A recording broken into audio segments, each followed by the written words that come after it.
నీవు నన్ను ఆశీర్వదించితేనే గాని నేను నిన్ను పోనీయను. ఇంగ్లీష్లో రాయబడింది, I will not you go and accept and you bless me. ఇంకొక తర్జుమాలో రాయబడింది, I will never live you unless you bless me. ఈ రాత్రి నన్ను ఆశీర్వదిస్తే కానీ నేను ఇక్కడి నుంచి వెళ్ళదు. Without your blessing I shall not leave from this place. ఈ రాత్రి నువ్వు నన్ను ఆశీర్వదిస్తేనే కానీ నేను ఇక్కడి నుంచి వెళ్ళను. చెప్పండి, ఈ రాత్రి నీవు నన్ను ఆశీర్వదిస్తేనే కానీ నేను ఇక్కడి నుంచి వెళ్ళను. I will never live in from this place without your bless. ఈ మనుషుడు చేస్తున్న ప్రార్థన ఏంటంటే, నీవు నన్ను ఆశీర్వదిస్తేనే కానీ నేను నిన్ను పోనీయను. అరే, అప్పటికే ఈ మనిషికి విస్తారమైన ఆస్తి ఉన్నది, సంపద ఉన్నది, సకలం సంపాదించుకున్నాడు. తన జీవితంలో ఏది కొదువై ఉండలేదు. విస్తారమైన పశువులు ఉన్నాయి, విస్తారమైన గొర్రెల మందలు ఉన్నాయి, విస్తారమైన మేకలు ఉన్నాయి, పిల్లలు ఉన్నారు, అర్థమైందా, ఉపపత్నులు ఉన్నారు, భార్యలు ఉన్నారు, అందరూ ఉన్నారు. కానీ ఈ వ్యక్తి, నాకు ఇది కాదు, ఇంకొక ఆశీర్వాదం కావాలి. చాలామంది అనుకుంటారు, అప్పటికే యాకోబు ఆశీర్వదించబడ్డాడు కదా, అప్పటికే యాకోబు దీవించబడ్డాడు కదా, ఇంక ఏమి తక్కువైందని దేవుణ్ణి అడుగుతున్నాడు. ఇంక ఏమి తక్కువైందని దేవుణ్ణి అడుగుతున్నాడు. ఈ రాత్రి నువ్వు గ్రహించవలసింది, వస్తు సంబంధమైంది ఆశీర్వాదం అనుకుంటున్నావు నీవు. కారు ఉంటే, బంగ్లా ఉంటే, హోదా ఉంటే, పలుకుబడి ఉంటే, మంచి తిండి బట్ట, మంచి కారు, లగ్జరీ ఉంటే ఇదే ఆశీర్వాదం అనుకుంటున్నావు. ఇది కాదు ఆశీర్వాదం అంటే. The material blessing is not say that a blessing. Without the God and without the Jesus we shall not call to the bless. యేసుక్రీస్తు ప్రభు వలన గాక, ఆయన ద్వారా కాక మన జీవితంలో ఏది కూడా కలిగి ఉన్నప్పటికీ అది దేవుడు లేకుండా కలిగి ఉంటే అది ఆశీర్వాదం అనబడదు. చూడండి నాతో పాటు దయచేసి దావీదు కీర్తన 67:1 దావీదు కీర్తన 67:1 మరియు 6 కూడా చదవండి ఒకసారి. ఏమో గట్టిగా చదవ, ఒకసారి మైకి ఉండదు. భూమి మీద నీ మార్గము తెలియజేయబడినట్లు అన్య జనులందరిలో నీ రక్షణ తెలియబడినట్లు దేవుడు మమ్మను కరుణించి మమ్మను ఆశీర్వదించును గాక. ఆశీర్వాదం అంటే పిచ్చి పిచ్చి వస్తువులు ఉండడము, లేకుంటే లగ్జరీ సంబంధించిన వస్తువులు ఉండడము ఆశీర్వాదం కాదు బిడ్డ. ఒకవేళ అటువంటి భ్రమలో ఉంటే ఈ రాత్రి నువ్వు బయటకు రా. The blessing always says about the Jesus Christ. Without the Jesus, we shall not call to the blessed person. యేసుక్రీస్తు ప్రభువు లేకుండా నీ జీవితంలో ఏదైనా కలిగి ఉంటే అది ఆశీర్వాదం అనబడదు.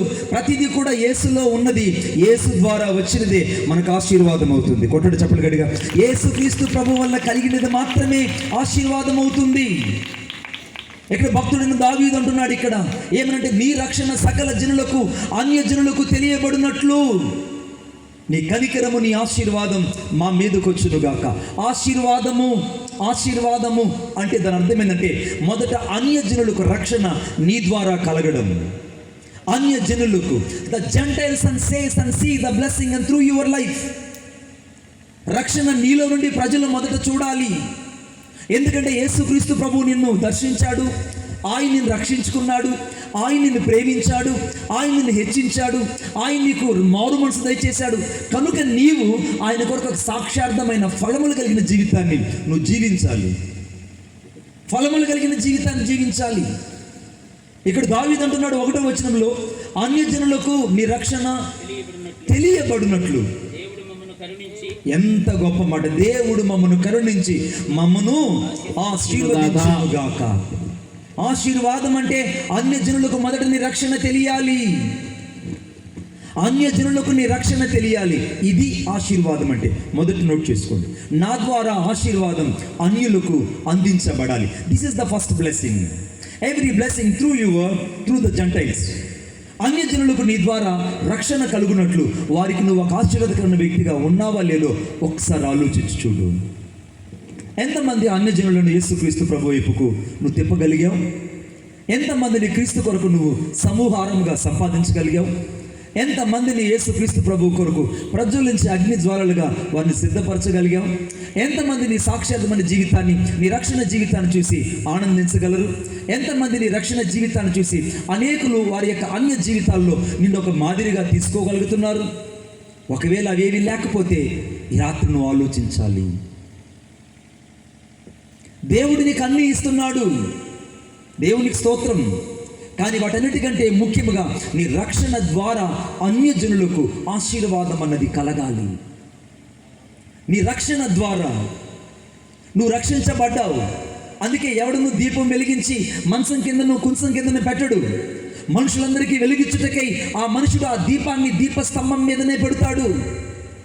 నీ రక్షణ దీపం వెలిగించావు, అది మంచం కింద పెడితే ఎవరికి వెలిగివదు, కుంచం కింద పెడితే ఎవరికి వెలిగివదు. అది అన్యజనులకు అనగా అనేకులకు రక్షణార్థంగా ఉండునట్లు. అందుకే అపోస్తలుడు పౌలుతున్నాడు, నువ్వు అన్యజనులకు వెలుగుగా ఉండునట్లు నేను నిన్ను ఏర్పరచుకొని ఉన్నాను. అన్యజనులకు నువ్వు ఒక రక్షణ సాధనముగా ఉన్నట్లు నేను నిన్ను ఏర్పరచుకొని ఉన్నాను. ఈ రాత్రి నువ్వు రక్షణ ద్వారా ఆశీర్వాదం అన్నది నువ్వు చూడాలి. నిజంగా నీ ద్వారా ఎంతమంది యేసుక్రీస్తు ప్రభువులోకి రాగలిగారు? 6వ వచనం చూడండి ఒకసారి. ఇది అధ్యాయం. అప్పుడు 6వ వచనం. అప్పుడు భూమి దాని ఫలములిచ్చును, భూమి దాని ఫలములిచ్చును.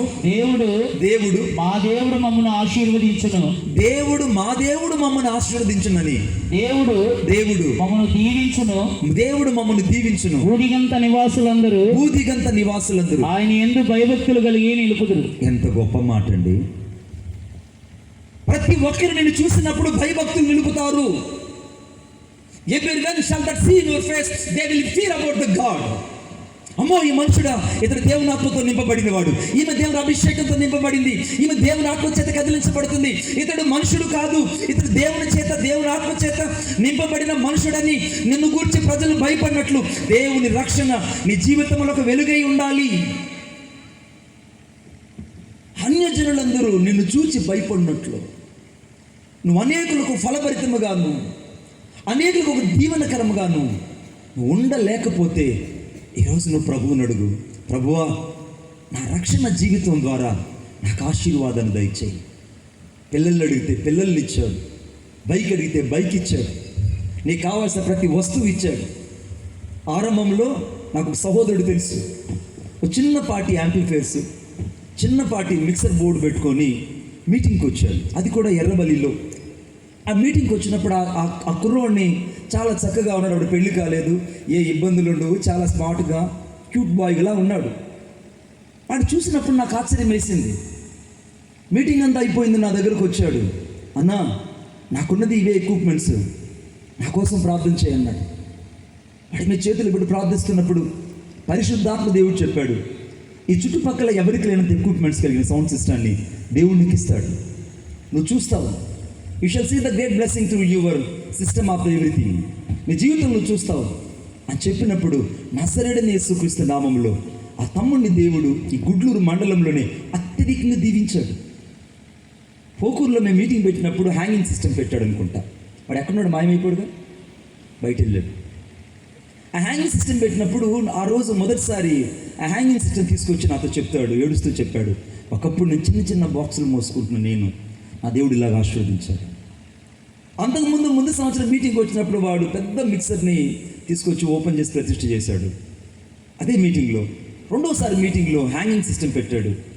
ఆశీర్వాదం వెంబడి ఆశీర్వాదం వస్తుంది, కానీ అది భూ సంబంధమైన ఆశీర్వాదం బిడ్డ.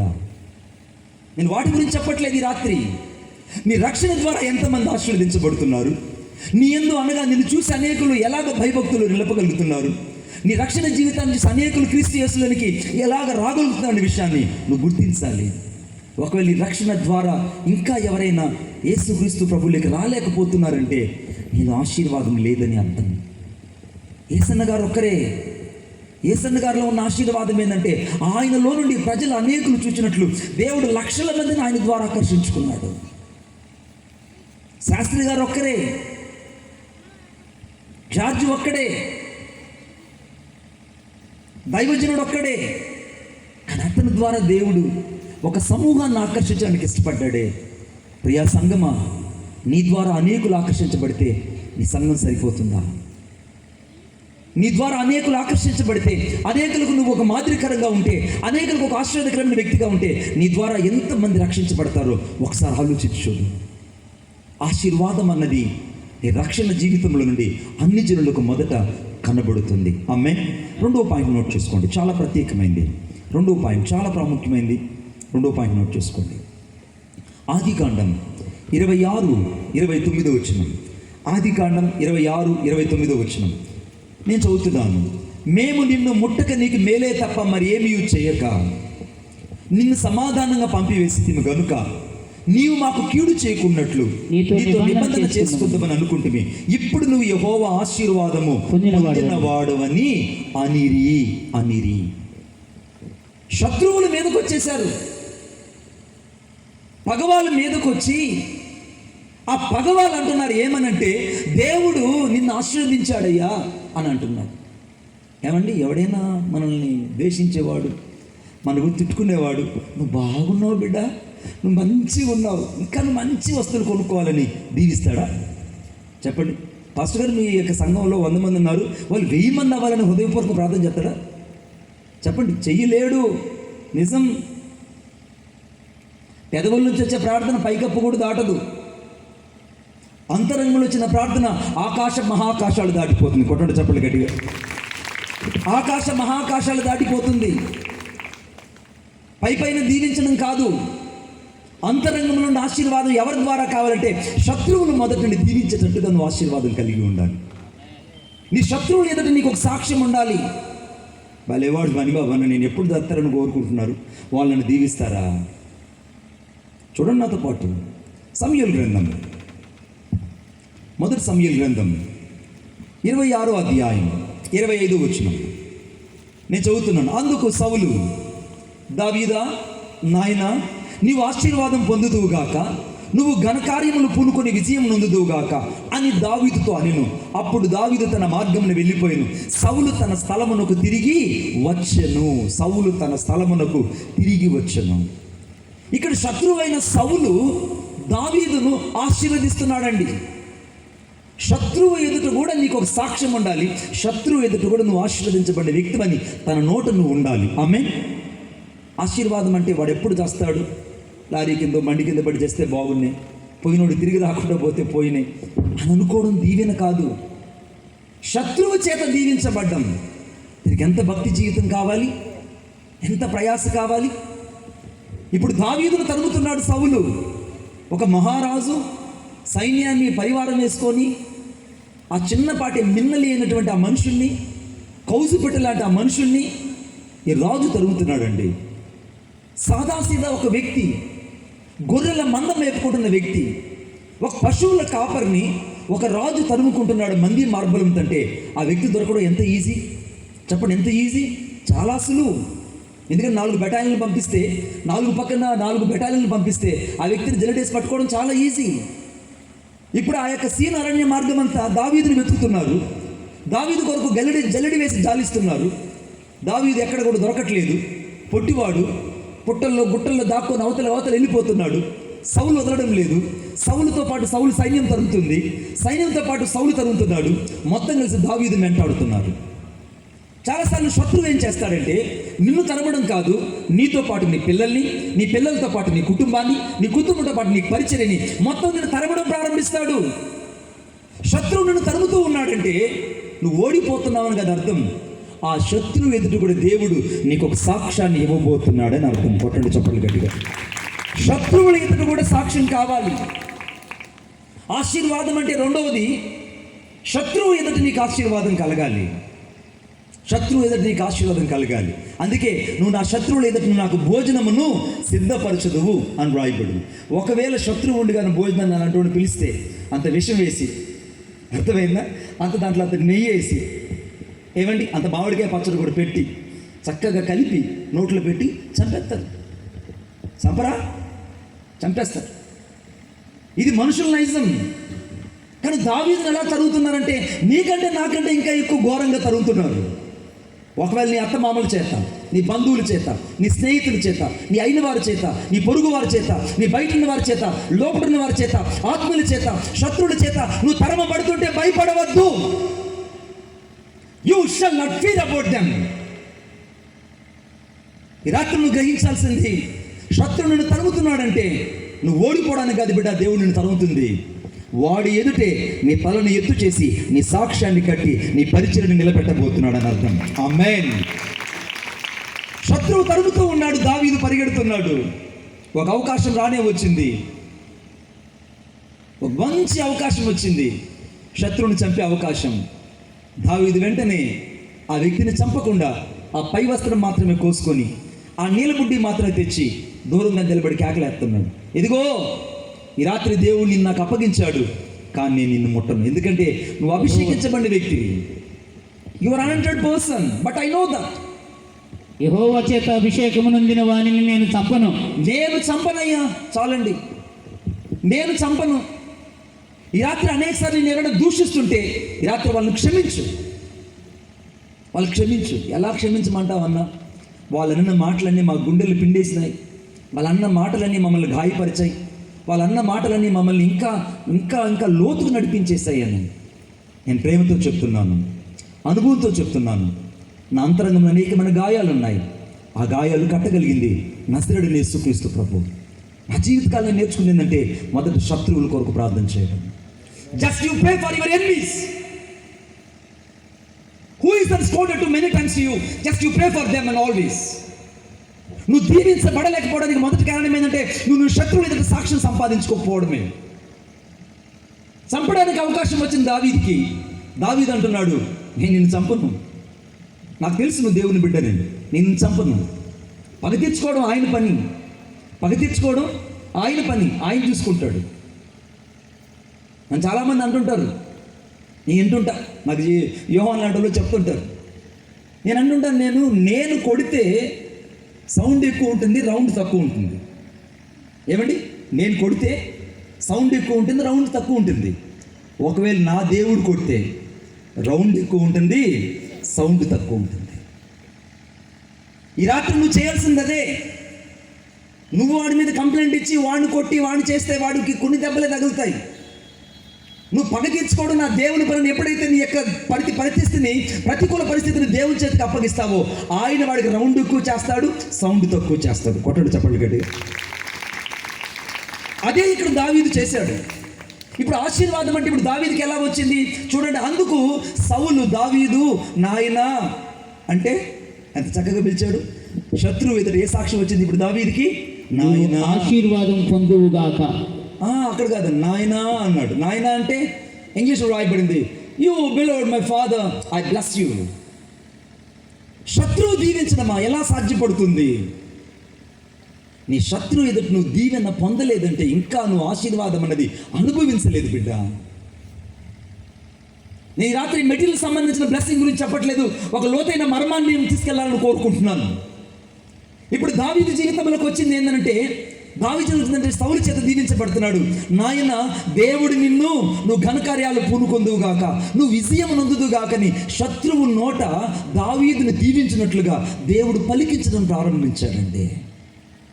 ఈ రాత్రి ఎవరెవరైతే నిన్ను, నీ కుటుంబాన్ని, బిడ్డలను శపిస్తున్నారో, నిన్ను, నీ పరిచయను కించపరుస్తున్నారో వారి ఎదుటే నీ పరిచయని దీవించినట్లు దేవుడు నీ తలను ఎత్తు చేయబోతున్నాడు. రుణామా షాందారా లాభా రీబా బాబా. భయపడకు, వారి ఎదుటే దేవుడిని తలనెత్తు చేయబోతున్నాడు. వారి ఎదుట దేవుడిని జ్ఞాపకం చేసుకోబోతున్నాడు. అందుకే నీవు నా శత్రువుల ఎదుట నాకు భోజనమును సిద్ధపరిచదు. నీ భోజనం ఎక్కడ ఉంటుంది? యాసిడ్ బాటిల్ కలిపేసి పచ్చడి వేసి నెయ్యి వేసి పెట్టే వాళ్ళ దగ్గర ఓ మరి రాత్రి క్షమించేయి. నీకు ఆశీర్వాదం కలగాలి అని అంటే నువ్వు మొదట వారిని క్షమించు. ఎంతసేపు క్షమించేదన్నా? క్షమించే కొలది మమ్మల్ని తరుగుతున్నారు. తరమని దుష్టునికి విజయం కొద్ది కాలమే ఉంటుంది. ఆమేన్. దుష్టునికి విజయము కొద్ది కాలమే ఉంటుంది, కొద్ది కాలమే ఉంటుంది.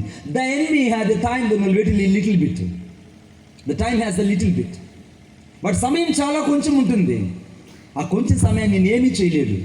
ఒకవేళ నేను చేసినా నువ్వు కదిలించబడవు. ఎందుకంటే నువ్వు ఆయన చేతిలో భద్రపరచబడ్డావు.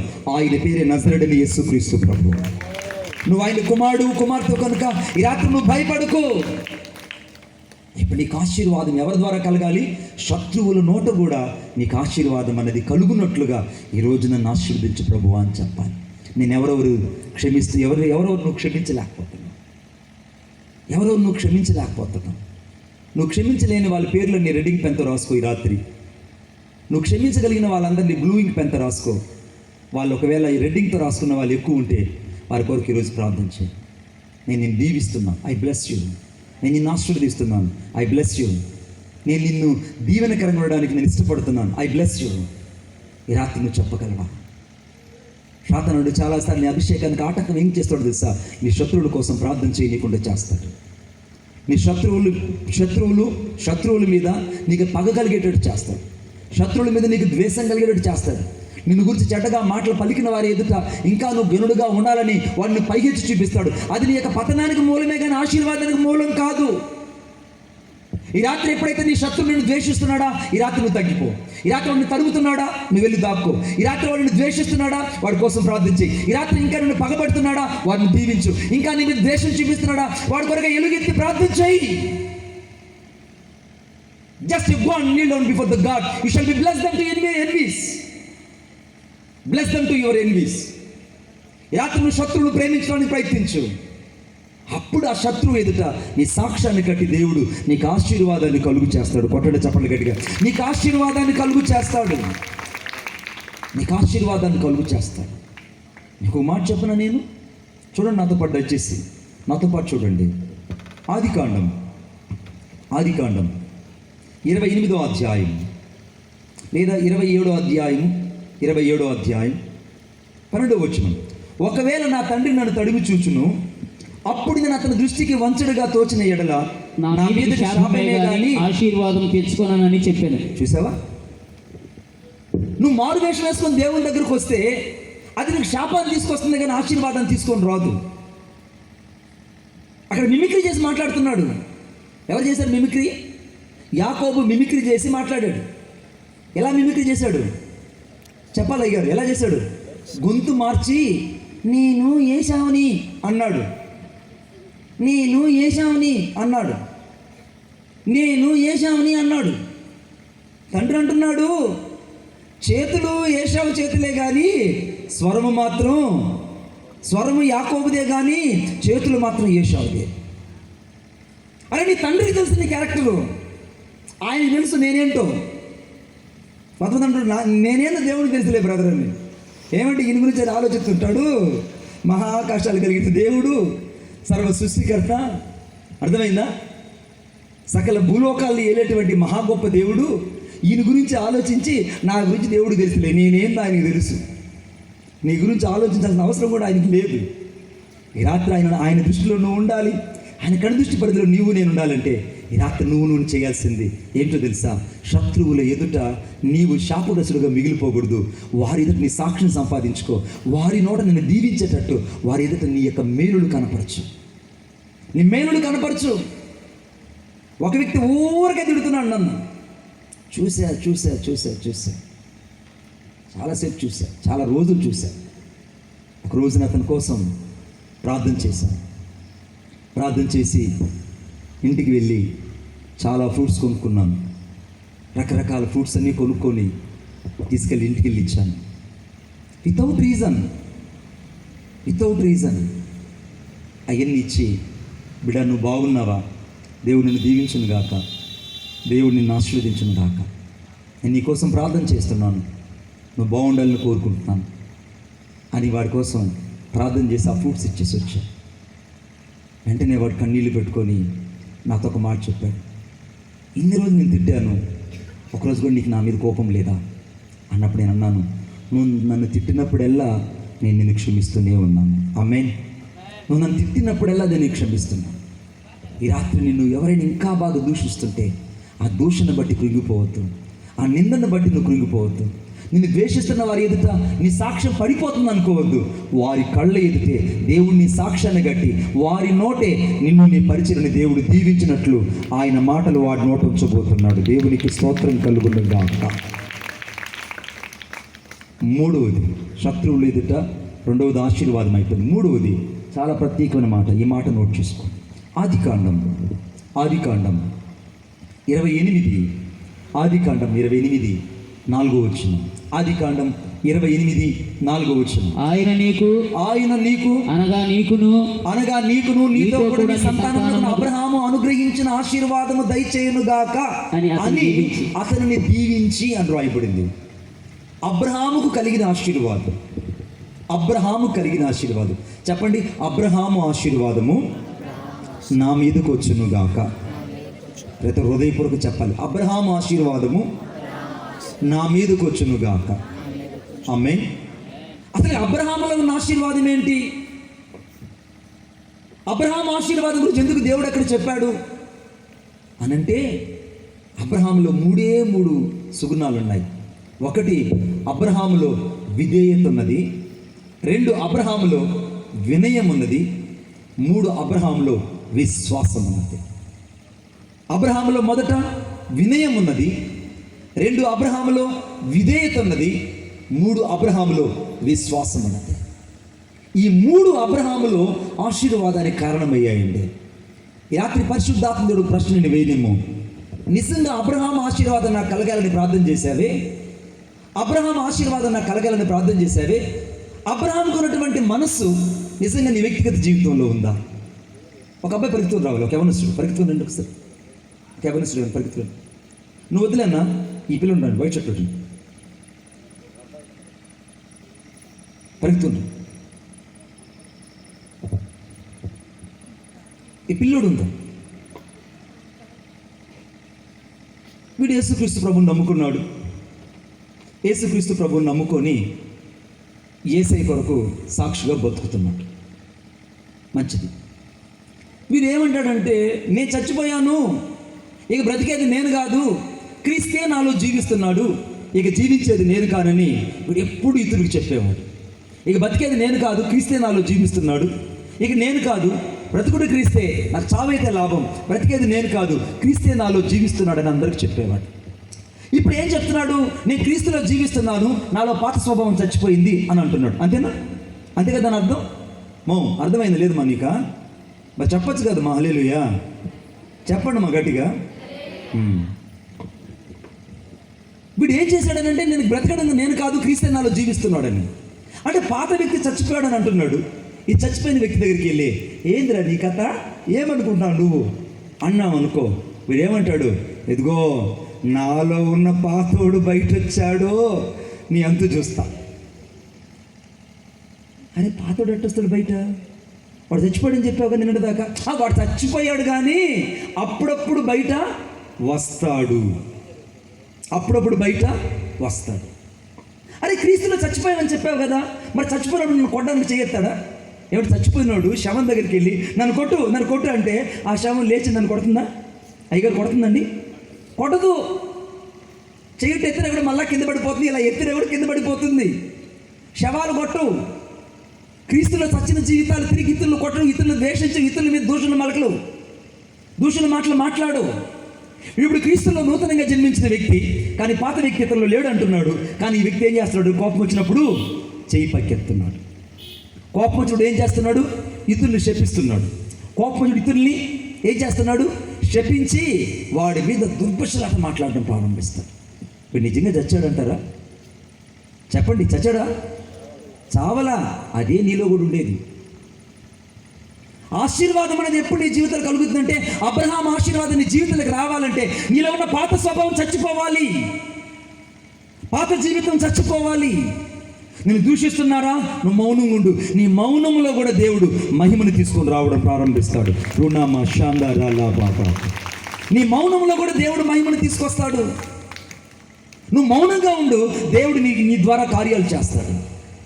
చచ్చిన వ్యక్తి ఇప్పుడు కొట్టలేడు, చచ్చిన వ్యక్తి దూషించలేడు, చచ్చిన వ్యక్తి తిరుగుబాటు చేయలేడు, చచ్చిన వ్యక్తి ద్వేషించలేడు, చచ్చిన వ్యక్తి ఇతరుల్ని దుర్భషలాట మాట్లాడలేడు. ఈ రాత్రి పరిశుద్ధాత్మ నువ్వు ప్రశ్న వేయనేమో, నిజంగా నువ్వు క్రీస్తులో చనిపోయింది వాస్తవం అయితే నువ్వు ఇతరులు ఇంకా తిట్టుకుంటున్నావా? ఒకరి సాటి సహోదరుల మీద, సాటి సేవకుల మీద, సాటి బంధువుల మీద, స్నేహితుల మీద నిన్నొక్క మాట అన్నందుకు 10 రాళ్ళు వాళ్ళ మీద వేస్తున్నావా? ఒక రాయి నువ్వు వేసుకొని వస్తున్నావా? 10 రాళ్ళు వేయని, ఆ 10 రాళ్ళన్నీ ఒక మూట కట్టి పెట్టుకో, ఒకరోజుకి 5 పెట్టి ఇల్లు కట్టుకోవచ్చు. ఆమె ఏమండి, ఇప్పుడు నానిగాడికి 10 ఇటురాళ్ళు వేశారు అనుకోండి, ఎవరైనా తోడోడు వేయండి వేయండి అని చెప్పాలి. వాడికి ఇప్పుడు ఇటురాళ్ళు అవసరం, వాడికి 100 ఇటురాళ్ళు వేసిన ఏం చేయాలి? తెలివినాడు ఆ ఇటురాలన్నీ దగ్గర పెట్టుకొని ఈ గోడ కట్టుకుంటాడు. తెలివినాడు ఏం చేస్తాడు? ఆ ఇటురాలను పగలగొట్టి వాళ్ళ మీదకి ఇసిరేస్తాడు. అదే నువ్వు చేసేది. ఇప్పుడు అబ్రహాములో ఆశీర్వాదం ఉంది, ఆశీర్వాదాలు మొదట వినయం ఉంది, 2 విధేయత ఉంది, 3వది విశ్వాసం ఉంది. విశ్వాసం ఉంది. ఈ రాత్రి నిజంగా నీ జీవితంలో వినయము, విధేయత, విశ్వాసంతో కూడిన ఆశీర్వాదం నీలో ఉందా? ఇతరుల దగ్గర నువ్వు ఎలా ఉండగలుగుతున్నావు?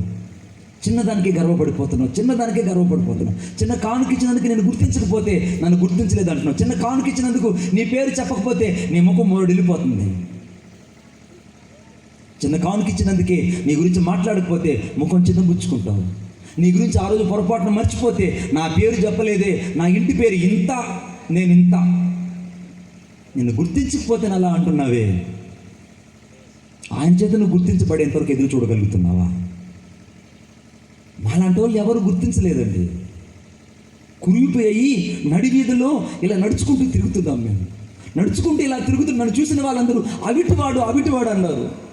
నోరంతా పక్కకి వెళ్ళిపోయి, కాలు చేసి చచ్చిపడిపోయి, కురిపిగా నేను నడుస్తున్నప్పుడు, పక్షవాత రోగి నడుస్తున్నప్పుడు నాకున్నంత నత్తి చుట్టుపక్కల ఎవరికి లేదు. మతి చెల్లించిపోయింది, పిచ్చితనం ఎక్కువ అయిపోయింది, కాలు చే పడిపోయింది. యావిటితనంలో ఉన్నప్పుడు నన్ను దర్శించింది ఒక ప్రేమ, నన్ను వెతుక్కుంటూ వచ్చింది ఒక ప్రేమ, నా మీద జాలి చూపించింది ఒక ప్రేమ. ఈరోజు మనుషులు జాలి చూపించలేదని, మనుషులు ప్రేమించలేదని, మనుషులు ద్వేషిస్తున్నారని నీలో ఉన్న విధేయతను, విశ్వాసాన్ని, వినయాన్ని పోగొట్టుకుంటావా? నువ్వు అబ్రహాము ఆశీర్వాదానికి వారసుడు అవడానికి దేవుడిని పిలుచుకున్నాడు.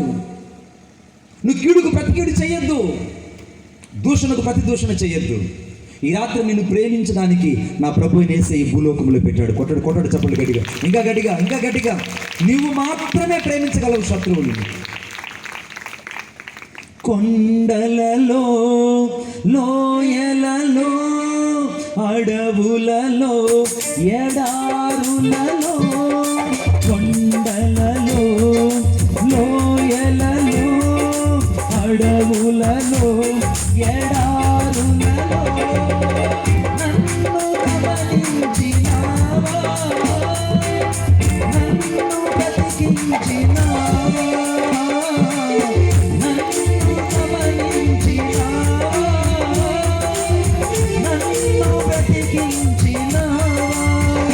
యేసయ్యా, యేసయ్యా, యేసయ్యా, యేసయ్యా, నిన్నే కొలుతున్నయ్యా, నీవే నా రాజువయ్యా, నిన్నే కొలుతున్నయ్యా, నీవే నా రాజువయ్యా, యేసయ్యా, యేసయ్యా, యేసయ్యా.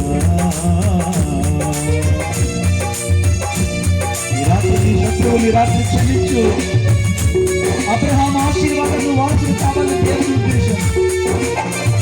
శాతానుడైతే నీ వినయాన్ని పాడు చేస్తుంది, శాతానైతే నీ విధేయతను పాడు చేస్తున్నది.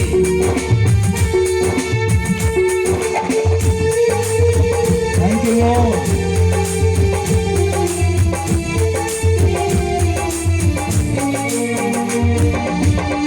ఆత్మీయులే నన్ను అవమానించగా, అన్యులే నన్ను అపహసించగా,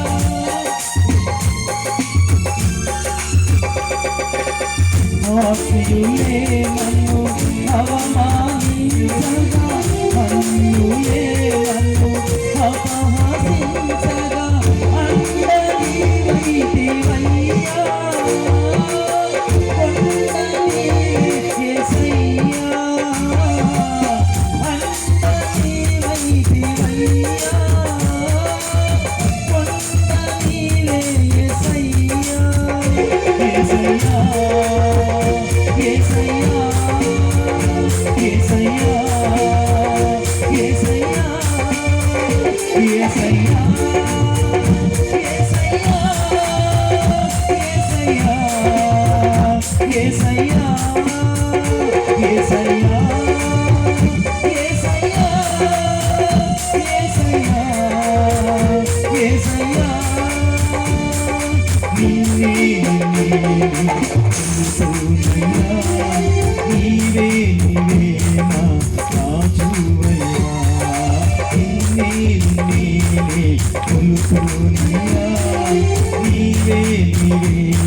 ఈ రాత్రి అబ్రహాం ఆశీర్వాదం నీలోకి రావాలి. నేను 3 విషయాలు చెప్పాను. ఒకటి, నీ రక్షణ ద్వారా అన్ని జనులకు ఆశీర్వాదం అన్నది కలగాలి. అంటే సువార్త ద్వారానో, నీ సాక్ష్యం ద్వారానో, నీ బ్రతుకు ద్వారానో, నీ జీవితం ద్వారానో అన్ని జనులు రక్షణలోకి రావాలి. అటువంటి ఆశీర్వాదం నీలో నుంచి వాళ్ళకి కనపడాలి. ఆమేన్. రెండవది చాలా ప్రాముఖ్యమైనది. ఏం చెప్పాను? రెండవది ఏంటంటే శత్రువుల ఎదుట ఆశీర్వాదం. శత్రువులు కూడా నిన్ను దీవించేటట్టు ఆశీర్వాదం అనే సాక్ష్యాన్ని కలిగి ఉండాలి. మూడవది, అబ్రహాము యొక్క ఆశీర్వాదం నీ జీవితంలో ఉండాలి. అబ్రహాం ఆశీర్వాదం నీకు కలగాలంటే వినయము, విధేయత, విశ్వాసం నీలో ఉండాలి. నాలుగవది చాలా ప్రాముఖ్యమైనది. చూడండి నాతో పాటు, చాలా ప్రాముఖ్యమైన ఆ మాట చదువుకుందాం. దయచేసి నాతో పాటు చూడండి, నాతో పాటు చూడండి. Thank you Jesus. 2 సమూయేలు గ్రంథం 7వ అధ్యాయం 29వ వచనం. 2 సమూయేలు, ద సెకండ్ శామ్యూయల్ 7:29. దయచేసి నీ దాసుడైన నా కుటుంబము నిత్యము నీ సన్నిధి ఉండునట్లుగా నా కుటుంబమును ఆశీర్వదించుము, నా కుటుంబమును ఆశీర్వదించుము. చూడండి, కుటుంబం అంతా కూడా మందిరంలో, కుటుంబం అంతా ఆయన సన్నిధిలో ఉండడమే ఆశీర్వాదం. కుటుంబం అంతా ఆయన సన్నిధిలో ఉండడమే ఆశీర్వాదం.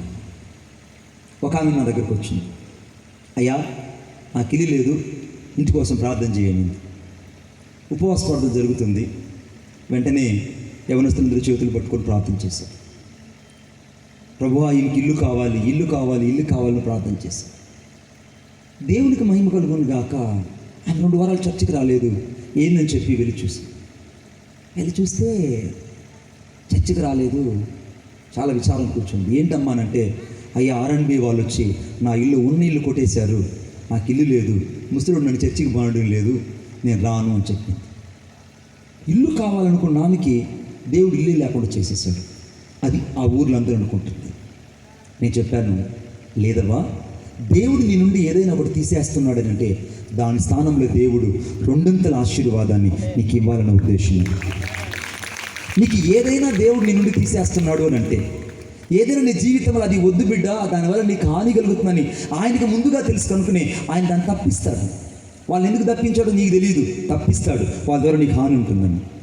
వీళ్ళు ఎందుకు నీ ద్వారా ఇబ్బంది అని కొంచెం అట్లా పక్కకు పెడతాడు. ఎందుకు అది నీకు అర్థం కాదు, నువ్వు కొద్దిసేపు ఓర్చుకోవాలి.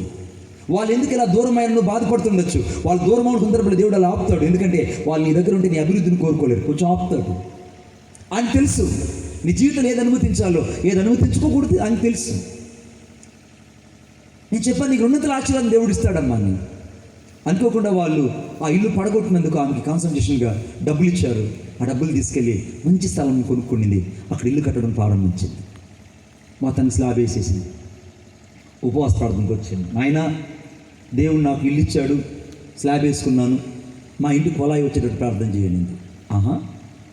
కొలాయి వచ్చేటట్టు ప్రార్థన చేయని చెప్పి సరే చేతులు పట్టుకొని గట్టిగా ప్రార్థన చేస్తాను. ఏసయ్యా, ఏసయ్యా, ఏసయ్యా, ఈమె కొలాయి ప్రభు అని ప్రార్థన చేశాను. ఒకరోజు నేను హౌస్ విజిటింగ్కి వెళ్తే వాళ్ళ ఇంటి ముందు నీళ్లు పోతా ఉన్నాయి. ఏదరా ఉందా లేదా పోయిందా అని చెప్పి లోపలికి వచ్చేసి తడికి తీసుకుని లోపలికి వెళ్ళి చూస్తే కొళాయికి మూత పెట్టలేదు, కొళాయికి ట్యాప్ పెట్టలేదు, నీళ్లు పోతానే ఉన్నాయి.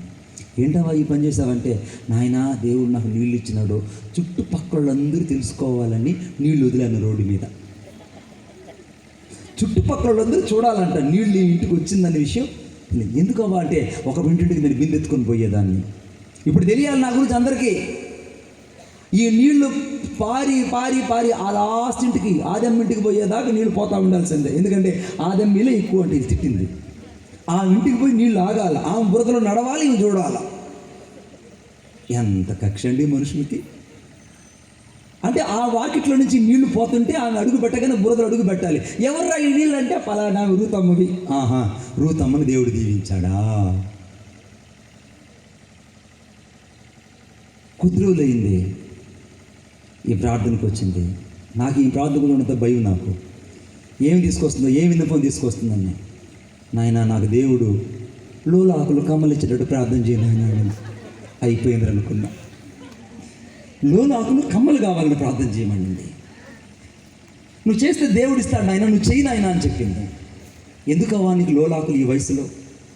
60+ నీకు ఇప్పుడు ఎందుకు? నీకు 40-20 years లాగా నువ్వు మెయింటైన్ చేయడం నీకు అవసరమా అని అంటే, కొంతమంది అలా మెయింటైన్ చేస్తుంటారు, వాళ్ళకి అది అవసరం. అటువంటి వాళ్ళు మన మధ్యలో లేకపోలేదు. వాళ్ళు పెన్షన్ల మీద పెన్షన్ తీసుకుపోతున్నా వాళ్ళు యవనస్తులాగా ఉండాలని కోరుకుంటారు. కానుక ఇవ్వరు, మందిరానికి రారు, మందిరంలో పరిచర్య చేయరు. కాళ్ళు చేతపడినప్పుడు మాత్రం నేను వస్తా, సేవకు తీసుకెళ్ళిన ఆయన, నన్ను తీసుకెళ్ళిన ఆయన. ఇది కాళ్ళు చేతులు పడుతున్నప్పుడు తీసుకెళ్ళాలి శాస్త్రం పరిచర్యకి. ఇప్పుడు బాగున్నప్పుడు రెండమ్మ పరిచర్య చేద్దాము, సువార్త చేద్దాం, సువార్త సభలు పెడదాం, ఇంత చేస్తున్నాం, కానుక చేయి, మందిరంలో వంట చేయడం రాదు. ఇవి రాదు. కాళ్ళు చేతులు పడిపోయి అదే ఇంట్లో ఉండేటప్పుడు, నాయన నన్ను తీసుకెళ్ళి నాయన, నాకు ఆత్మ పట్ల భారం ఉంది నాయన, నాకు దాహం వేస్తుంది నాయన. ఏం దాహం నీకు వేసేది? వయసున్నప్పుడు సేవకురా, వయసున్నప్పుడు పరిచర్య చేయి, వయసున్నప్పుడు దేవుని కానుకివ్వు, వయసున్నప్పుడు దేవుని కోసం జీవించమంటే జీవించు. కుటుంబంగా చర్చికి రమ్మంటే కుటుంబంగా రావు. పిల్లలు తీసుకోరావు, పిల్లలు తీసుకొస్తే భర్త రాడు, భర్త వస్తే పిల్లలు రారు. ఇది ఆశీర్వాదం కాదు బిడ్డ. This is not a real blessing. వాక్యం రాయబడిన చూడండి, అక్కడ 1 సమూయేలు గ్రంథము 7వ అధ్యాయం 29వ వచనంలో, దయచేసి నీ సన్నిధి ఉండునట్లుగా నా కుటుంబాన్ని నిత్యం ఆశీర్వదించు. నా కుటుంబాన్ని ఆశీర్వదించు. మొదట నీ కుటుంబం దీవించబడ్డమే దేవుని ఎదుట ఆశీర్వాదం. ఆయన సన్నిధిలో నీ కుటుంబం ఉందా ఈరోజు? ఆశీర్వాదం అంటే మళ్ళా చెప్పాను నేను, వస్తువులు రకరకాల వాటిని కలిగి ఆశీర్వాదం కాదు. నీ కుటుంబంతో సహా నువ్వు దేవుని ఇంట్లో ఉండడం ఆశీర్వాదం. దావీదు అదే కోరుకుంటున్నాడు, నా కుటుంబం అంతా నీ సన్నిధిలో కనబడాలి.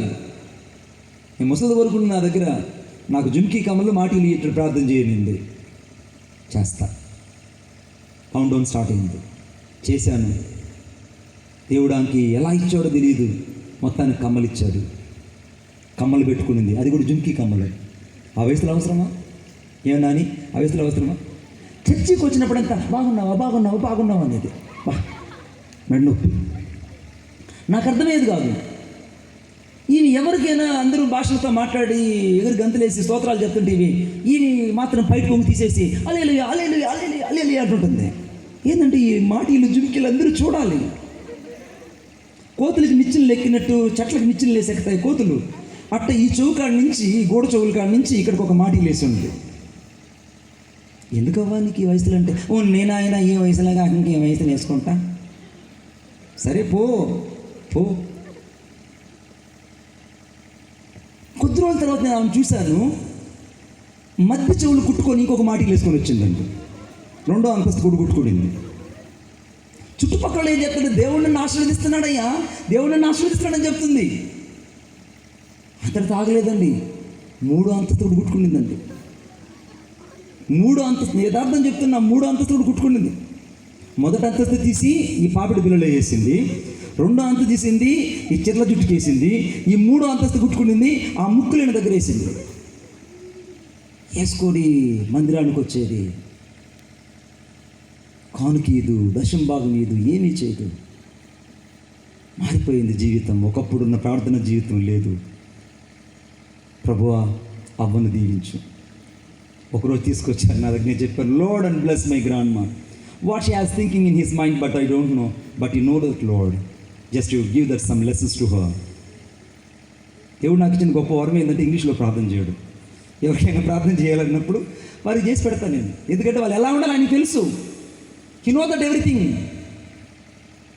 మంచి పాఠం నేర్పించి ప్రభువుని ప్రార్థన చేసి ఆమె ఆమేన్ ఆమేన్ ఆమేన్ అంటుంది. నిజం. సూళ్ళూరుపేటలో జాతర జరుగుతూ ఉంది. జాతరకు పోయింది, నాకు తెలియదు. 2 వారాల తర్వాత నేను హౌస్ విజిటింగ్కి వెళ్ళాను. వెళ్తే ఆ బ్రదరే తెచ్చి నాకు నీళ్ళు ఇచ్చాడు. నీళ్ళు తాగు నాయన అన్నాడు. నీళ్ళు తాగాను. అవేది అంటే లోపలిందిలే నాయన అన్నాడు. ఆయనే నాకు టీ తీసుకొచ్చి ఇచ్చాడు. టీ నేను తాగనండి. అవును ఒకసారి చూడాలంటే వద్దులేనైనా ముసలి వద్దులే అని అన్నాడు. అట్లా కాదు, నేను చూడాలని అన్నా. ఏం అవకేం బాగాలేదనంటే బాగుందైనా లోపల ఉంది అని అన్నాడు. ఒకసారి నేను చూడాలి అన్నా. నాకు కూడా ముందు పడదలే కదా, నేను చూడాలన్నా. ఈ ముసలి అని చెప్తున్నాడు, ఏమి లేదు నాయన, ముసలిది మొన్న జాతరకు పోయింది. ఆ జాతరలో 4-5 మాటీలు వేసుకొని పోయింది, మెడలో జుంకి కమ్మలు వేసుకొని పోయింది. వాడు దొంగోడు చూశాడంట, ఒక సందులో ఆమెను చూసి తరుముకొని కాలవలేసి తొక్కి ఆమె ముక్కులో నుంచి చెవులో నుంచి బలంగా లాగేశాడు నాయన. ముక్కులు తెగిపోయాయి, చెవులు తెగిపోయాయి, రక్తము ప్రవాహమైంది. ఇక్కడ ఒక 3 కుట్లు, ఈ పక్క ఒక 3 కుట్లు, 6 కుట్లు వేస్తున్నారు నాయన. మరి ఆ కమ్మలు పెట్టుకుంటున్నావా? ఇక జీవితంలో కమ్మలు పెట్టుకోదు నాయన. అయితే నేను అవన్నీ చూడాల్సిందే, నేను చూడాల్సిందే, ఈరోజు నేను చూడాల్సిందేనన్నా. వెంటనే లోపలికి పోయేటప్పటికి నాయన స్తోత్రం నాయన. ఆహా, ఆరంభపు దినాల్లో స్తోత్రం వచ్చింది చూసావా? అది ఇప్పుడు కనపడింది. ఇంకెప్పుడు 1 స్టేజ్, 2nd స్టేజ్, 3rd స్టేజ్లోకి వచ్చింది ఇప్పుడు స్తోత్రం. బాగున్నావా నాయన, ప్రార్థన చేయి నా కోసం అనింది. ఎందుకు వాళ్ళకి దేవుడు ఆశీర్వదించాడు? ఏం ఆశీర్వాదం లే నాయన. నాయన ఏందవ్వా ఇక్కడ 3 కుట్టాడు, ముట్టుకుంటుంటే నా నోటితో చెప్పలేను నాయన సాక్ష్యం. అది దొంగోడు కొట్టి నిన్ను లాక్కొని చెవులు ముక్కులు తెగిపోయేటట్టు చర్చికి వస్తుంది. పాపం అవ్వ, నేను ప్రేమతో చెప్తున్నాను, కమ్మలు వేసుకోలేదండి. 6 కుట్లండి చెవుకి. ఎవరు వేసుకుంటారండి? ఇంకా బిడ్డా, నువ్వు కలిగిన వాటితో తృప్తిపరచబడి దేవునికి ఉన్న వాటితో నీవు నీ కుటుంబం ఆ మందిరంలో బ్రతకడమే ఆశీర్వాదం. ఒకటి చెప్పగలగా, నువ్వు బ్రతకడమే ఆశీర్వాదం. ఇవన్నీ లేకుండా నువ్వు దేవుని కోసం అంటే అది కుదరదు. ఇవన్నీ లేకుండా కుదరదు. మెట్ట మధ్యాహ్నం ఒక ఊరిల్లే అవ అట్లు పోసుకుంటుంది, మేరవ్వ పేరు. ఎలాగనే నాయన ఎండబడి వచ్చావు, కూర్చో, నీ గ్లూకోజ్ ఇవ్వడానికి కూడా నా దగ్గర లేదు. అది నాటారంగడికి పరిగెత్తుకుంటూ వెళ్ళింది. నాటారంగడికి వెళ్ళి పరిగెత్తుకుంటూ ఒక 5 రూపాయల చక్కెర తీసుకొని ఆ ఇంట్లో ఉన్న ఉప్పును రోట్లో దంచుకొని ఆ ఉప్పును ఆ నీళ్ళల్లో వేసి ఈ చక్కెర దాని లోపల వేసి కరగబెట్టి ఇచ్చింది. నాయన ఎంత బాగుందనంటే, ఆయన గ్లూకోజ్ నీళ్ళు నాయన తాగునాయన అనింది. గ్లూకోజ్ నీళ్ళు నాయన తాగునాయన, నా దగ్గర పేద్దానైనా నా దగ్గర లేదు నాయన అని చెప్పింది. నీకేం కావాలి కోరుకోవాలి? నాకేం లేదు నాయన, నువ్వు ఎక్కడున్నా నేను చచ్చిపోతే నువ్వే వచ్చి భూస్థాపితం చేయాలి. నువ్వు ఎక్కడున్నా నువ్వు వచ్చి నన్ను భూస్థాపితం చేయాలి. అనాథ, ఎవ్వరు లేరు. తన మహిమలోకి వెళ్ళినప్పుడు నేను కర్నూలులో ఉన్నాను. కర్నూలు సభల్లో ఉన్నాను. 2వ రోజు సభల్లో ఆ మహిమలోకి వెళ్ళిపోయింది. కర్నూలు నుంచి మరలా నేను కాళాసు వచ్చి ఆమెను భూస్థాపన చేసి మళ్ళీ నేను తిరిగి వెళ్ళాను. నేను దేవుడు ఉంటున్నాడు. ఆమె ఏం కోరుకునింది? దేవుని సేవకుని కోరుకునింది. ఆమె ఏం కోరుకునింది? పిచ్చి వస్తువులు కోరుకునింది. ఇది ఆశీర్వాదమా? ఈరోజు నీ సంఘము, నీ సేవకుడు నీకు ఆశీర్వాదమా? నీ సంఘాన్ని విడిచిపెట్టి కానుకను ఇవ్వకుండా, దేవుని సన్నిధిలో నువ్వు గడపకుండా, దేవుడి చిత్తం చేయకుండా, దేవుడి పరిచర్య చేయకుండా, నేను బాగుండా నా కుటుంబం బాగుండా ఎలా కుదురుతుంది?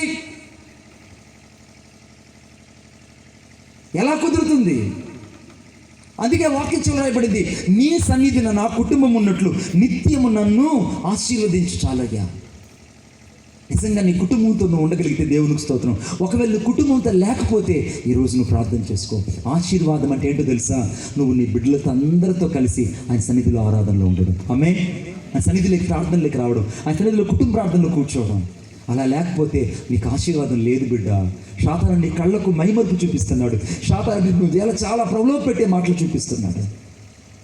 ఈ రాత్రి ఆశీర్వాదం నీ కలగాలని దేవుని వాక్యం చెప్తుంది. అక్కడ చివరిలో రాయబడింది, నీ ఆశీర్వాదం నుండి నా కుటుంబము నిత్యము ఆశీర్వాదము నొందునుగాక. నీ కుటుంబము నిత్యము నీ ఆశీర్వాదం నుండి దీవించబడాలి ప్రభు అని ప్రార్థన చేస్తున్నారు. ఈ రాత్రి ఆశీర్వాదం అంటే నీ కుటుంబంతో సహా బల్ల చుట్టూ ఒలివ మొక్కలు ఉన్నట్లు ఆయన సన్నిధిలో ఉండడమే. ఆమేన్. ఆయన సన్నిధిలో నువ్వు, నీ భార్య, నీ కుటుంబం, నీ పిల్లలు అందరూ అక్కడ ఉండడమే.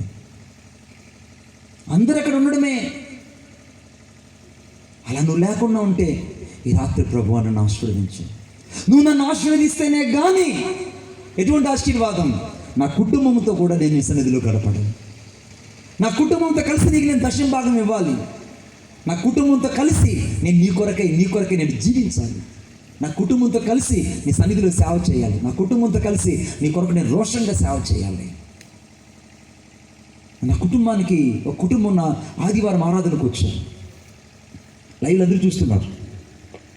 ఆరాధనకు వచ్చారు. ఆరాధన అయిపోయింది. అందరికి భోజనాలు పెట్టారు. వాళ్ళే 2 భార్య భర్తలు ఇస్తర్లన్నీ వేరేశారు.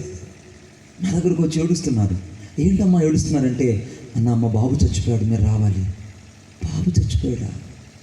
ఎప్పుడు చనిపోయాడమ్మా? రాత్రి చనిపోయాడన్నా. మరి ఆరాధనకు ఎలా రాగలిగారు మీరు? ఆరాధనకు మీరు ఎలా రాగలిగారు? అన్నా మేము ఆరాధించకుండా ఉండలేము, మేము దేవుని సన్నిధిలో గడపకుండా ఉండలేము.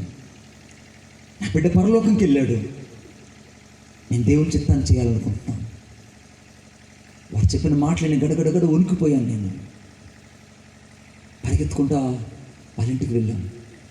ఆటోలు ఎక్కి అందరూ కలిసి ఆ ఇంటికి వెళ్తే, ఆ ఇంట్లో నాని ఒక ఈతాకు చాపలో ఆ చనిపోయిన బిడ్డను, బాడుగిల్లది ఈతాకు చాపలో ఆ బిడ్డను అలాగ చుట్టి ఆ మూల నిలబెట్టున్నారండి. భార్య భర్తలు తలుపు మూల నిలబెట్టున్నారు. ఇంట్లోకి పోగానే ఆ చాపను అలా పట్టుకొని కింద పెట్టి లాగిలా దొర్లిచ్చారు. ఎర్రజీమలన్నీ ఈ శరీరం అంతా కూడా ముక్కంతా తినేస్తున్నాయి, కళ్ళంతా కూడా ఎర్రజీమలు పాకుతున్నాయి. ఆ తల్లి బయట తీసుకొని ఏడుస్తూ చూస్తుంది, మా నాయనే చర్చికి పోయాయ్యా, చర్చికి పోయాయ్యా. ఆయన సన్నిధిలో ఆయన ముఖ దర్శనం చేయడానికి వెళ్ళా.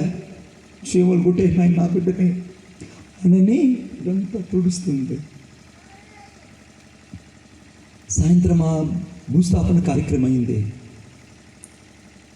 వాళ్ళు నాతో చెప్పారు ఒక మాట, నా బిడ్డను దేవుడు తీసుకెళ్ళాడు, నేను కూడా దేవుని దగ్గరికి వెళ్ళాలి, కానీ మా కుటుంబంతో నా దేవుణ్ణి మహిమపరచాలి, నా కుటుంబంతో దేవుణ్ణి మహిమపరచాలి. ఆ బిడ్డని ఈ చేతులతో భూస్థాపన చేశాను ఒక చెరులో. ప్రభు వారి జీవితాన్ని ఆశీర్వదించి చక్కనైన కుమారుని ఇచ్చాడు. ఆ అమ్మాయికి షారోన్ అని నామకరణం చేశాను. ఇప్పుడు అమ్మాయి 10th క్లాస్. వాళ్ళు చెప్తుంటారు, ఒక బిడ్డను దేవుడు మా నుండి తీసి మాకిద్దరు బిడ్డలను ఇచ్చాడు, ఆ ఇద్దరి బిడ్డలను కూడా దీవెనకరంగా దేవుడు మార్చిచ్చాడు. దేవునికి స్తోత్రం కలిగిన వారు దేవుని సన్నిధిలో కుటుంబముగా కలిసి దేవుని మహిమపరిచారు. ఈ రాత్రి పరిశుద్ధాత్మ దేవుడిని నా ప్రశ్న వేయలేము, నిజంగా నువ్వు కుటుంబంతో కలిసి దేవుని మందిరానికి రాగలుగుతున్నావా? నీ భార్య వస్తే భర్త రాడు, భర్త వస్తే బిడ్డలు రాదు, బిడ్డ వస్తే వాళ్ళు రాదు. ఇది కాదు నాయన ఆశీర్వాదం అంటే. నువ్వందరితో కలిసి దేవుని సన్నిధిలో ఉండడమే ఆశీర్వాదం. చివరిగా 5వదిగా చూద్దాం, నాతో పాటు చూడండి. నెహెమ్యా గ్రంథం 13వ అధ్యాయం 2వ వచనం. నెహెమ్యా గ్రంథం 13వ అధ్యాయం 2వ వచనం. వారు అన్నపానములు తీసుకొని ఇశ్రాయేలుకు ఎదురు పడక వారిని శపించమని బిలామును ప్రోత్సాహపరిచిరి. అయినను మన దేవుడు ఆ శాపమును ఆశీర్వాదముగా మార్చునని వ్రాయబడినట్టు కనబడెను. చెప్పండి, వ్రాయబడినట్టు వాక్యములో కనబడెను. ఏమని వ్రాయబడింది? శాపమును ఆశీర్వాదంగా మార్చేశాడు. శాపమును ఆశీర్వాదంగా మార్చేశాడు. ఈ రాత్రి చాలామంది జీవితాల్లో రకరకాల శాపాలు తాండవిస్తుంటాయి. తల్లిదండ్రుల ద్వారా కలిగిన శాపం, మీ పూర్వీకుల ద్వారా కలిగిన శాపం, గతకాలంలో మీరు చేసిన అనేకమైన చీకటి రహస్య పాపాల వల్ల కలిగిన శాపం, రకరకాల శాపాలు మిమ్మల్ని, మీ పిల్లల్ని తరుముతున్న విషయం నీకు అర్థం కావట్లేదు. ఒక శాపం నిన్ను వెంబడిస్తూ ఉంది. ఆ శాపం నిన్ను వచ్చి పట్టుకుంటే నువ్వు బ్రతకలేవు. బిలాముని ఇక్కడ వాడుకున్నాడు. ఏమని? వీళ్ళందరినీ శపించడానికి వచ్చిన వ్యక్తి దీవించడం ప్రారంభించాడు. ఈ రాత్రి నీ శాపాలన్నిటినీ నా ప్రభువుని యేసయ్య ఆశీర్వాదకరంగా మార్చేయబోతున్నాడు. కొట్టండి చప్పలు గట్టిగా. నీ శాపాలన్నీ ఆశీర్వాదకరంగా మార్చేయబోతున్నాడు. నీ ప్రతి శాప జీవితాన్ని నా దేవుడు ఒక దీవెనకరంగా మార్చేయబోతున్నాడు. ఎక్కడ నువ్వు సామెతాస్పదమైనటువంటి శాపాన్ని అనుభవించావో, ఏ ప్రదేశంలో నువ్వు శాపగ్రాహిగా మిగిలిపోయావో, ఏ ప్రదేశంలో అనేక సార్లు శపితమైన జీవితాన్ని జీవించావో, అక్కడ దేవుడిని జీవితాన్ని లేవనెత్తాలనుకుంటున్నాడు. ఎందుకు నువ్వు భయపడిపోతున్నావు? ఈ రాత్రి నీ శాపముని దేవుడు ఒక ఆశీర్వాదకరంగా మార్చాలనుకుంటున్నాడే. ఆ శాపం ఆశీర్వాదకరంగా మారాలంటే ఏం చేయాలో చూడండి నాతో పాటు, దయచేసి నాతో పాటు చూడండి. హెస్కేలు గ్రంథం 44వ అధ్యాయం 30వ వచనం. హెస్కేలు గ్రంథం 44వ అధ్యాయం 30వ వచనం. మీ కుటుంబమునకు ఆశీర్వాదం కలుగునట్లు మీరు ముందుగా పిసికిన పిండి ముద్దను యాజకులకు ఇవ్వవలను. 44:30 అందరూ చూడండి. 44:30 మీ ప్రథమ ఫలం అన్నిటిలోను మొదటిది యాజకులకును. మీరు చూడలేదు ఇంకా. 44:30 మీ ప్రతిష్టార్పణలో మధ్య భాగంలో మీ ప్రథమ ఫలములన్నిటిలోను మొదటివి యాజకులగును మీ కుటుంబాలకు ఆశీర్వాదం కలుగునట్లు మీరు ముందుగా పిసికిన పిండి ముద్దను యాజకులకు ఇయ్యవలెను. ఎవరెత్తున్నారండి కోకూరులో? అంటే తినే మొదటి ముద్దను ఎవరికి ఇవ్వాలంట? ఆ రోజులు ఇశ్రాయేల్ రొట్టె ముద్దలు చేసుకునే వాళ్ళు. పిండి మొదట పిసికితే 10 ముద్దలు చేసుకున్నారు, 10 మంది ఇంట్లో ఉన్నారు. మొదటి ముద్ద ఎవరికి ఇవ్వాలి? యాజకుడు. చెప్పాలమ్మా, యాజకుడికి. పాస్టర్ గారికి ఇవ్వాలి. మొదటి ముద్దను యాజకులకి ఇవ్వాలి. యాజకులకి ఇస్తే దేవుడు శాపాన్ని ఆశీర్వాదకరంగా చేస్తానన్నాడు. నీ కుటుంబంలో శాపం అలా మిగిలిపోవడానికి కారణం ఏంటో తెలుసా?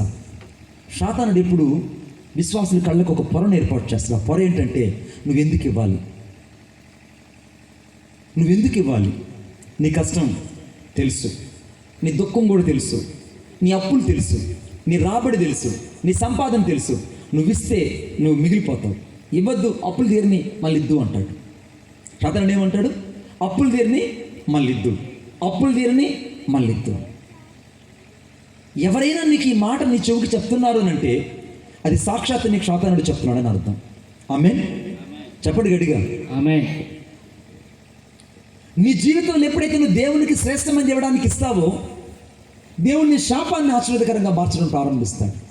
అందుకే హగ్గై గ్రంథం 2:19 రాయబడింది, ఇది మొదలుకొని నేను మిమ్మల్ని ఆశీర్వదించదని రాయబడింది. హెబ్రీయుల రాసిన పత్రిక 6:14 రాయబడింది, నిశ్చయముగా నేను నిన్ను ఆశీర్వదించదును, నిశ్చయముగా నేను నిన్ను విస్తరింపచేస్తానని రాయబడింది. దేవుడిని ఆశీర్వదించాలి, దేవుడిని విస్తరింపచేయాలి, దేవుడిని శాపాన్ని ఆశీర్వాదకరంగా మార్చాలంటే మొదట నీ యొక్క సంపాదనలో కానీ నీ జీవితంలో తినే ముద్దలో కూడా మొదట దేవునికి ఇవ్వాలి, దేవుని సంఘానికి ఇవ్వాలి, దేవుని సేవకునికి ఇవ్వాలి. ఒకళ్ళు ఇవ్వట్లేదనంటే నీ అప్పుకు మూల కారణం నువ్వు ఇవ్వకపోవడమే. నేను చాలా బాధతో చెప్తున్నాను. నీ అప్పుకు మూల కారణం ఇవ్వకపోవడమే. నీ దరిద్రతకు మూల కారణం దేవునికి ఇవ్వకపోవడమే. నీ శాపానికి మూల కారణం దేవునికి ఇవ్వకపోవడమే. అందుకే దేవునికి ఇచ్చేయాలి, కైసరుకి ఇచ్చేయాలి. దేవునికి ఇవ్వలేని నువ్వు నిజంగా దేవుని బిడ్డేనా? దేవుని ఇవ్వలేని నువ్వు దేవుని బిడ్డేనా? ఈ రాత్రి నువ్వు ఆలోచించుడు. నీ హృదయం ఏం చెప్తుంది? నువ్వు నన్ను ఆశీర్వదిస్తే కానీ నేను నిన్ను పోనీయను అన్నాడే. ఆశీర్వాదం అంటే ఏంటో తెలుసా? మొదట నీ శాపాలన్నీ ఆశీర్వాదంగా మార్చబడాలి. ఆ శాపం ఎక్కడుందంటే మొదట నీ పిసికిన పిండి ముద్దులో మొదటిది యాజకు ఇవ్వకపోవడమే శాపం. ఈ వాక్యం చాలామంది దాటుకుని వెళ్ళిపోతుంటారు విశ్వాసం. ఎప్పుడైతే మొదటగా నువ్వు పిండినటువంటి ఆ పిసికిన మొదటి ముద్దను ఇవ్వకపోవడమే శాపం. నీ జీవితం నిజంగా ఇవ్వడానికి ఇష్టపడుతున్నావా? అది ఏదైనా సరే. నీ సంఘంలో ఎన్ని అవసరతలు ఉన్నాయి, ఇన్ని రోజులుగా ప్రార్థన జరుగుతుంది, నువ్వు ఇక్కడ ఎంతో ఖర్చుతో కూడింది, కానీ కానుకేసేటప్పుడు వెతికిస్తుంటారు కొంతమంది. కానుకేసేటప్పుడు వెతికిస్తుంటారు. నేను నా ప్రభు పాదాల దగ్గర నేర్చుకున్నది ఒకటే, ఆయన ఈ ఘనహీనుడి జ్ఞాపకం చేసుకున్నాడు. ఆయన ఘనమైంది ఇవ్వడానికి నేను ఏ పాటి వాడిని. అందుకే మొదటి సమయాల గ్రంథం 7:29 నిత్యము నీ ఆశీర్వాదం ఉన్నది, నీ కుటుంబం దీవించబడినట్లుగా నీ దాసులను నన్ను జ్ఞాపకం చేసుకుంటున్నాడు దావీదు. ఈ రాత్రి నీ కుటుంబం పరిస్థితి ఒకసారి ఆలోచించుడు. మునుపున్న నీ కుటుంబ స్థితిని, ఇప్పుడు నీ స్థితిని ఒకసారి ఆలోచించుకొని చూడు. నేను చాలా బాధతో చెప్తున్నాను. ఒకప్పుడు నీ యొక్క పరిస్థితిని అంతా బేరీ చేసుకొని చూడు. ఇప్పుడు నీ స్థితిని చూడు. ఒకప్పుడు నీకు తిండి ఉండేది కాదు, సరైన వస్త్రాలు ఉండేది కాదు, ఇల్లు ఉండేది కాదు, వాకిలి ఉండేది కాదు. ఇప్పుడు నీకు బైకు, నీకు మంచి వస్త్రాలు, ఇల్లు, వాకిలి, ఐశ్వర్యం, ఆశీర్వాదం, ఇన్ని దేవుడు నీకు ఇచ్చాడంటే నీ జీవితం ఎంతగా దేవుడు దీవించాడు. ఆ దీవించిన సేవకుడిని మర్చిపోతున్నావు అంటే నిన్నేమనాలి రాత్రి? ఆ దీవించిన సేవకుడినే మర్చిపోతున్నావు, ఆ సంఘాన్ని విస్మరిస్తున్నావు. నీకు ఎవరైతే మొదట విశ్వాసం అనే విత్తనాన్ని నీ హృదయంలో విత్తారో ఆ సేవకుడిని విస్మరిస్తున్నావు. అది నీ జీవితానికి మొదటి శాపం. ఈ రాత్రిని సంఘాన్ని వదిలిపెట్టున్నా, సంఘాన్ని తిరస్కరించున్నా, సంఘంలో కానుక ఇవ్వకపోతున్నా, సేవకుని సహకరించకపోతున్నా, సేవకుని మీద సరైన దృక్పథం లేకపోయినా ఇవన్నీ నీ జీవితానికి శాపమే. ఈ రాత్రి శాపాన్ని తీసేయడానికే నా ప్రభువైన యేసయ్య ఇక్కడ నిలిచి ఉన్నాడు. ఆయన పేరు నజరేయుడైన యేసుక్రీస్తు ప్రభు. కొట్టండి చప్పట్లు గట్టిగా, ఇంకా గట్టిగా. అందుకే హెబ్రీయుల రాసిన పత్రికలో ఒక మాట రాయబడింది. ఏమని తెలుసా? నాకు చాలా ఇష్టమైన మాట. ఏశావు ఆశీర్వాదం పొందగోరి కన్నీళ్లు విడుచుచు దానికోసం శ్రద్ధగా వెతికినను మారు మనసు పొందని అవకాశం దొరకక విసర్జింపబడిందని మీరు ఎరుగరా. విసర్జించబడ్డాడండి ఆ మనుషుడు. విసర్జించబడ్డామంటే అని ఊసేస్తాం. ఊసేసిన ఎంగిలి మళ్ళా అట్టేచేస్తాం. ఏమండి చెయ్యి. ఎంత శ్రద్ధగా వెతికాడు ఆశీర్వాదం కోసం ఏశావు. శాపం వచ్చేసింది లోపలికి. తన జీవితం నోటితో పలుకుంటున్నాను బట్టి శాపం వచ్చేసింది. దేవునికి ఇవ్వకపోవడం ఒక శాపం, దేవుని సన్నిధిలో గడపకపోవడం ఒక శాపం, దేవునికి ఇవ్వవలసిన ఇవ్వకుండా ఆపివేయడం శాపం, దేవుని పరిచర్యకు సహకరించకపోవడం శాపం. ఇన్ని శాపాలు నీ కుటుంబంలో పెట్టుకొని నేను బాగున్నాను అనుకుంటున్నావే. ఎలా బాగున్నావు నువ్వు? ఎలా బాగున్నావు? నాకు భయంకరమైనటువంటి ఆ మాట చదివితే, అతడు ఆశీర్వాదమును పొందగోరి కన్నీళ్లు విడుచుచు మారు మనసు పొందని అవకాశము లేనందువల్ల, ఇంక అవకాశమే లేదు. కానీ రాత్రి దేవుడు నీకు అవకాశం ఇస్తున్నాడు. నీ శాపాన్ని ఆశీర్వాదంగా మార్చడానికి ఆయన నీకు అవకాశం ఇస్తున్నాడు. కన్నీళ్లు విడుస్తున్నాడు ఏశావు. అయ్యా నన్ను ఆశీర్వదించు, అయ్యా నన్ను దీవించు, అయ్యా నన్ను బతికించు, అయ్యా నన్ను వృద్ధికి తీసుకోరా అని. అవకాశం లేదు. నీకైతే దేవుడు మరలా ఈ రాత్రి ఈ సభల ద్వారా ఒక అవకాశం ఇస్తున్నాడు. నాన్న గురించి విన్నాను. కరోనా వచ్చినప్పుడు దావీదుల పరిస్థితి ఇలా మరణకరమైన వేదన గుండా ప్రయాణం చేశాడు. ఆ సమయంలో ఎక్కడ చూసినా మరణాలే. ఎక్కడ చూసినా మరణాలే. అన్న నాతో పాటు 9 నెలలు ప్రయాణం చేశాం. ప్రతిరోజు వేకువజాము ప్రార్థనలో మేము కలుసుకునే వాళ్ళం. 9 నెలలు. అన్నకి ఇలా బాగాలేకుండా వచ్చేసింది. అందరూ ప్రార్థన చేయడం ప్రారంభించారు. సంఘమంతా ప్రార్థన చేయడం ప్రారంభించింది. మీరు నమ్మండి, దాదాపు స్టేట్ సౌత్లో ఉన్న వాళ్ళు కూడా కలిసి మాతో ప్రార్థన చేయడం ప్రారంభించారు. దైవజనుడిని దేవుడు ఆరోగ్యవంతుని చేశాడు. తిరిగి మళ్ళా ఈ ప్రాంతాన్ని నడిపించాడు. ఇది ఆశీర్వాదం కదా. ఇదే కదా ఆశీర్వాదం. దుబాయ్కి వెళ్ళి ఒక ఆమె పేరు ఫాతిమా బేబీ, వాళ్ళ కుమారుడి పేరు సుకుమార్. నేనే ఆ పిల్లడికి నామకరణం చేశాను. ఆమెకు చెప్పాను, అమ్మా యేసుప్రభు నమ్ముకున్న ముస్లిం కుటుంబం, ఇక్కడే ఉండు, ఏదైనా చిన్న టీచర్ ఉద్యోగం చేసుకో, సంపాదించి సరిపోతుందంటే, లేదు నేను దుబాయ్ వెళ్ళాలి, అక్కడ బాగా సంపాదించాలి, నా కొడుకు పెద్ద ఇల్లు కట్టించాలి, నా భర్తకు మంచి నేను కారు కొనిచ్చాలి, నా కూతురు గ్రాండ్గా పెళ్లి చేయాలి అని చెప్పి దుబాయ్ వెళ్ళింది. నేను చాలా ఓపెన్గా చెప్తున్నాను. దుబాయ్లో 5 ఏళ్ళు ఉండింది. ఇంటికి ఫోన్ చేసింది, నేను దుబాయ్ నుంచి తిరిగి వస్తున్నాను, బిడ్డ నీకు విస్తారమైన బంగారు తీసుకొస్తున్నాను, కొడుకా నీకు విస్తారమైనటువంటి నేను మంచి కారును కొనిపోతున్నాను, మనం పెద్ద డూప్లెక్స్ ఇల్లు కట్టుకోబోతున్నాం, నేను వచ్చేస్తున్నా, మీరు నా కోసం చెన్నై ఎయిర్పోర్ట్ వచ్చేయండి అని చెప్పింది. ఆ రాత్రి నాకు ఫోన్ చేశారు వాళ్ళు, అన్న మా అమ్మ వస్తుందంట, మేమందరం వెళ్తున్నాం అన్నారు. సరే వెళ్ళండి బాబు, వెళ్ళండి. చెన్నై ఎయిర్పోర్ట్కి వెళ్ళారు. డిస్ప్లే అవుతూ ఉంది, ఫ్లైట్ డిపార్చర్, ఫ్లైట్స్ అరైవ్డ్ అన్నీ పడుతూ ఉన్నాయి. అనౌన్స్మెంట్ వస్తుంది, కింద అనౌన్స్మెంట్ వస్తుంది, దుబాయ్ నుంచి వస్తున్న ఫ్లైటు అరేబియా సముద్రంలో ఒకసారిగా బ్రేక్ డౌన్ అయ్యి కుప్పకూలిపోయింది. సముద్రం మధ్యలో కూలిపోయింది. ఏ ఒక్క ప్రయాణికుడు బయట రాలేదు. అందరూ సముద్రంలోని కాలగర్భంలో కలిసిపోయారు. ఈ పిల్లలు ఏడుస్తున్నారు, మమ్మీ నువ్వు వచ్చుంటే మా బతుకులు మారిపోయినట్టువే, నువ్వు వచ్చుంటే మా జీవితాలు మారిపోయినట్టువే. ఆకాశం అంత ఎత్తు కట్టుకున్న కోట గోడలు ఒక్కసారి కుప్పకూలిపోయాయి. రేపు ఉదయానికంతా వాళ్ళ కోటీసులు కావాలి. ఉదయానికంతా కనీసం తల్లి శవం కూడా దొరకకుండా వాళ్ళకు ఫోటోకి చిన్నపాటి ప్రార్థన లాంటిది పెట్టుకొని ముగించారు. ఇది ఆశీర్వాదమా? ఆ రోజు నేను చెప్పినట్టు నా మాట విని ఇక్కడే ఉండి చిన్న ప్రైవేట్ ఉద్యోగం చేసుకుంటూ చిన్నపాటి సంపాదనతో బతుకుతున్న రోజులు బాగున్నాయి. కొంతమందికి ఒక్క రాత్రి కోటీశ్వరుడు అయిపోవాలి, ఒక్క రోజుకి నేను ధనవంతుడు అయిపోవాలి, ఒక్క రోజుకి అన్నీ భూములు కొనేయాలి, ఇల్లు కొనేయాలి, అంతా నేను సంపాదించాలి, నేను గొప్ప ఉండవాలి, అందరూ నన్ను గుర్తించాలి. ఇది కాదురా బిడ్డ ఆశీర్వాదం అంటే. యెహోవా ఆశీర్వాదమే ఐశ్వర్యం ఇస్తుంది. అది యేసుక్రీస్తులోనే ఉన్నది. ఆశీర్వాదం అన్నది యేసుక్రీస్తులో ఉన్నది. యేసుక్రీస్తును కలిగి ఉండడమే ఆశీర్వాదం. యేసుక్రీస్తు ప్రభు అభిషేకం కలిగి ఉండడమే ఆశీర్వాదం. యేసుక్రీస్తులో పరవశించడమే ఆశీర్వాదం. యేసుక్రీస్తు ప్రభువులో జీవించడమే ఆశీర్వాదం. యేసుక్రీస్తు ప్రభు కొరకు సాక్షిగా నిలబడమే ఆశీర్వాదం. యేసుక్రీస్తు ప్రభువును ప్రతిబింబించడమే ఆశీర్వాదం. యేసుక్రీస్తు ప్రభువును ప్రకటించడమే ఆశీర్వాదం. యేసుక్రీస్తు ప్రభువు అనేకులకు తెలియచెప్పడమే ఆశీర్వాదం. అది చెప్పడానికి దైవజనుని దేవుడు మరలా ఆ మరణ పడకల నుంచి లేవనెత్తి ఇక్కడికి పంపించాడు.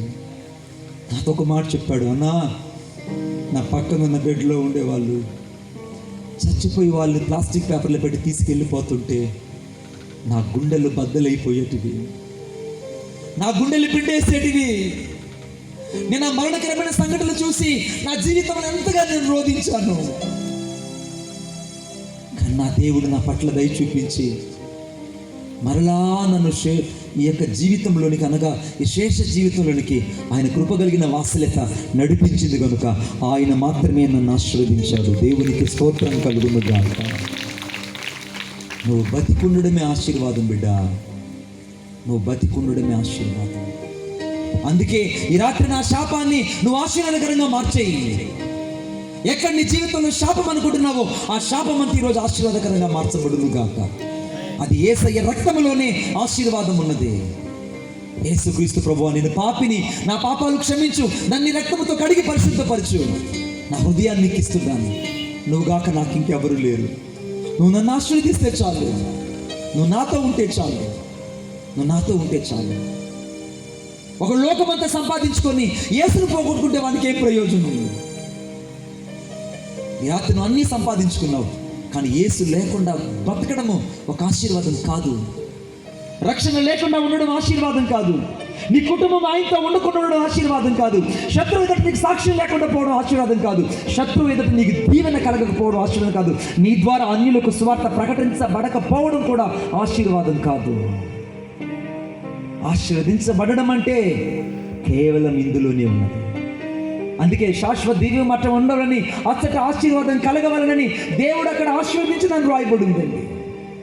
శాశ్వత జీవం అచ్చట ఉండాలని ఈ రాత్రి ఒక ఆశీర్వాదం నీకు అనుగ్రహించడానికే దేవుడు ఇక్కడికి తీసుకొచ్చాడు. ఏది కావాలి? లోక సంబంధమైన ఆశ యేసుక్రీస్తు ప్రభువా, భూలోక సంబంధమైనవా యేసుక్రీస్తు ప్రభువా, లోకమంతా కావాలా లేకుంటే యేసు ఒక్కరే కావాలా? ఎవరు కావాలి? లేచి నిలబడదాం. ఈ రాత్రి యెహోవా ఆశీర్వాదమే ఐశ్వర్యం ఇస్తుంది. అందుకే యాకోబు అన్నాడు, నువ్వు నన్ను ఆశీర్వదిస్తేనే కానీ నేను నిన్ను పోనీయను. ఈ రాత్రి ఒక నిజమైన ఆశీర్వాదం నీకు ఇవ్వాలని దేవుడు కోరుకుంటున్నాడు. నా మంచి కోరే